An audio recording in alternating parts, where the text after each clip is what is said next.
हमारे साथ आज हैं अभिनव सिंह। और अभिनव सिंह आजमगढ़ से हैं।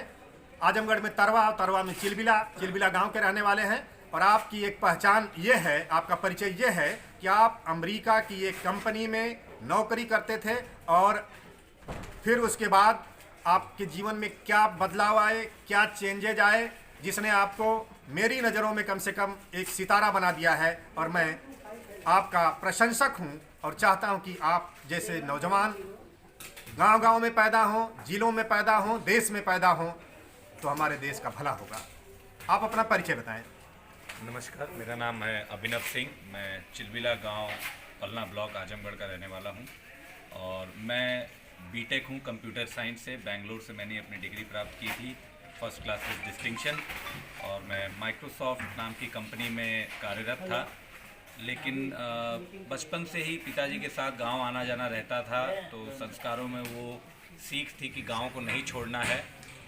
तो हमेशा से ये रहता था कि गांव को कैसे बेहतर किया जा सके, और सरकार की योजनाओं पे हमेशा नज़र रखता था। उसमें रुचि थी कि क्या योजनाएं आ रही हैं, कितने तरह के अनुदान मिलते हैं, कितनी सहूलियतें मिलती हैं चीज़ों को करने के लिए। लेकिन तो फिर ये गैप है कहाँ कि कहाँ काम नहीं हो रहा था। तो उसको देखते हुए हमने सोचा कि कुछ ऐसा करते हैं कि विदेश में अपना दिया जलाने के बजाय घर चलकर अपने साथ 10 और दिए जलाए जाए। तो आप विदेश में जाकर भी काम किए हैं? जी सर, मैं कहाँ थे आप? मैं इंग्लैंड में था। माइक्रोसॉफ्ट नाम की कंपनी में, रीडिंग नाम का शहर है, वहाँ पे मैं माइक्रोसॉफ्ट के ईमेल सर्वर्स का यूरोप का लीड था। मैंने 6 साल वहाँ नौकरी की है और उसके बाद मैं उस नौकरी को त्याग कर इस समय फुल टाइम खेती कर रहा हूँ। तो आपके दिमाग में ये पागलपन पैदा करने का श्रेय किसको है? ये कहाँ से बात उपजी, कहाँ से पनपी? मुझे लगता है कि ये मेरे फादर को इसका श्रेय जाता है, क्योंकि बचपन से ही वो हर रविवार गांव आते थे। वो वैसे व्यवसायी हैं, बनारस में हमारा कारोबार है, लेकिन उन्होंने गांव को कभी नहीं छोड़ा। गांव का जो लोकल भाषा में कहते हैं, सारी हितई नतई उन्होंने की। और जिसका मुझे लगता है वो एक पौधा उन्होंने लगाया था, जिसकी छाँव में मैं आज हूँ, और जिसकी वजह से मुझे महसूस हुआ कि उस मिट्टी में कुछ है जहाँ मुझे जाना चाहिए। तो पहला पागलपन तो आपने ये किया कि गांव में रहने का फैसला किया। और दूसरा, हमने सुना है कि जो लोग इंग्लैंड और अमेरिका चले जाते हैं वो वहीं शादी भी करते हैं और वहीं बस जाते हैं। तो आपने शादी विदेश में किया या भारत में किया? नहीं, मेरी शादी मेरी धर्मपत्नी से हुई 2015 में। और आज के डेट में लोग काफ़ी आश्चर्यचकित करते हैं। मैंने अपनी धर्मपत्नी को नहीं देखा था, ये पूरी तरह से अरेंज मैरिज थी। मेरे पिताजी ने मेरी शादी तय की। उन्होंने कहा कि मुझे पसंद है। मैंने कहा आपको पसंद है तो फिर सबको पसंद है। तो आपकी पत्नी, आपकी जो जीवन संगिनी है, उनका नाम क्या है? श्रीमती संवेदना सिंह। आपके काम में सहयोगी है या कभी कभी उनको कुछ खटकता है कि वही बढ़िया होते, अमेरिका और इंग्लैंड में रहते? तो कितनी मदद मिल पाती है कि नोक झोंक होती है, कैसा होता है? पहले नोक झोंक होती थी काफ़ी। जब चीज़ें, जो ड्रीम मैंने देखा था, शायद मैं उनको ठीक से नहीं दिखा पाता था, तो उन्हें नहीं पता था कि मैं किधर जा रहा हूँ। और शादी के 1 साल बाद ही मैंने नौकरी छोड़ दी थी, जिसकी वजह से हमें थोड़ा मतभेद कह सकते हैं, लेकिन वो हमेशा मेरे साथ खड़ी रहीं। और मुझे जब भी जहाँ जाना होता था, she was always with me. तो डेफिनेटली वो मेरी सबसे इम्पोर्टेंट पार्टनर थी।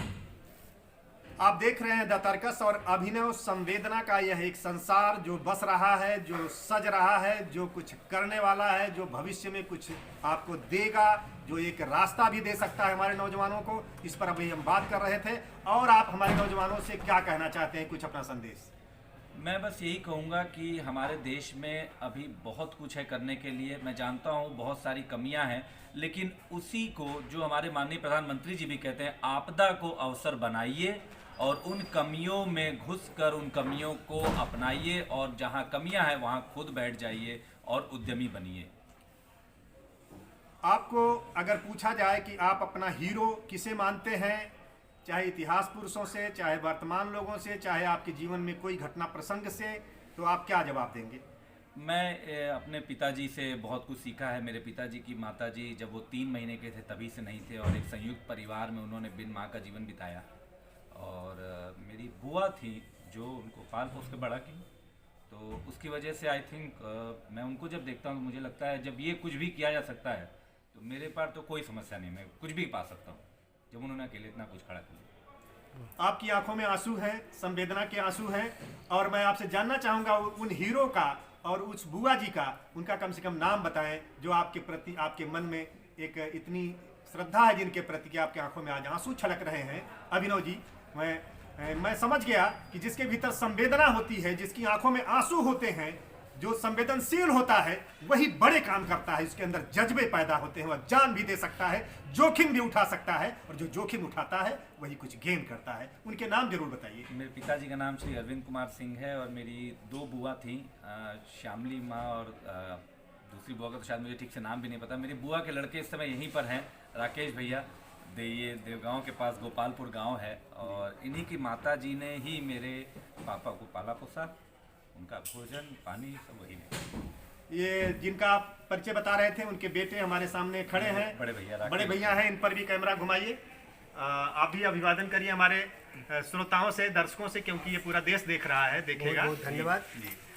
तो देखिए, हमें नौजवानों से बड़ी उम्मीद है। जब आज इस कार्यक्रम में अभिनव ने खड़े होकर के अपनी बात कहा, तो मुझे बहुत खुशी हुई, क्योंकि हमारे सभी महापुरुषों का यह मानना था। विवेकानंद ने कहा था कि my faith in younger generation, और आनंद राय जी भी उन नौजवानों से भी बड़े नौजवान हैं, क्योंकि उम्र से कोई नौजवान नहीं होता, अपने जज्बे से नौजवान होता है, अपने काम से नौजवान होता है। और ये भारत की धरती है, यहाँ तो 80 साल का जयप्रकाश नारायण भी नौजवानों का प्रतीक बन जाता है। और स्वामी विवेकानंद, जो भी उम्र रही हो युवाओं के, हम उनको ही अंतर्राष्ट्रीय युवा दिवस के रूप में उन्हें ही याद करते हैं। बहुत बहुत धन्यवाद, बहुत अच्छा रहा आप लोगों से मिलकर बात करके। और आप दोनों लोगों के हम फील्ड तक जाएंगे, आपकी उस कर्म भूमि पर जाएंगे, आपकी तपोभूमि पर जाएंगे, और वहां से भी आपको प्रसारित करेंगे अपने दर्शकों तक। बहुत बहुत आपका बहुत बहुत स्वागत है, बहुत धन्यवाद।